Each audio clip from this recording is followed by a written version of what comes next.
Single arm tricep extensions can be performed with the bands on the bottom side of your door. If this is your first time performing the exercise, I'd recommend starting with your lightest band. In most sets, it's a 10-pound band. Also keep in mind too, since we're just using one arm here, if you'd like to make this one a little bit easier, if you have a hard time coming up to full extension, what you could do is take the anchor pieces on your band, and if you have a handle attached to each side, just kind of loop them in around the anchor, so you're just dealing with one side of the band here when you're going down versus having to use both.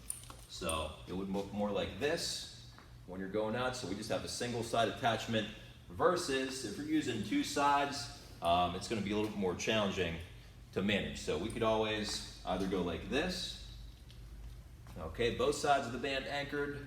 If you're able to manage it, go in here, okay, a little bit more challenging, or just go with one side of the band anchored down, whatever help you get full extension. So when you're setting up for this exercise, we're going to be slightly angled out to the side. I'm going to show you with my left arm here. So if I'm pushing with my left arm up overhead, we're going to be slightly angled out to the left side just so I can get a really good stretch up at the shoulder here, okay? So I'm going to be slightly angled off to the left, and we're going to drive up.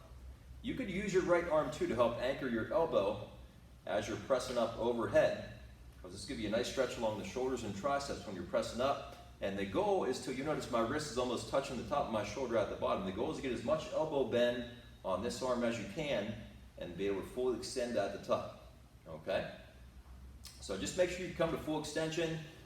By that I mean all the way up, locking your arm out. If you're pushing up and your elbow's still partially bent, you're maybe about right here, this is as far as you can come up, I would recommend just going off to a single side of the band, like this. So just grab one handle, loop it in on the other side, and then just walk it up so you have a single side of the band to deal with when you're pressing up, okay? Those are single arm overhead extensions.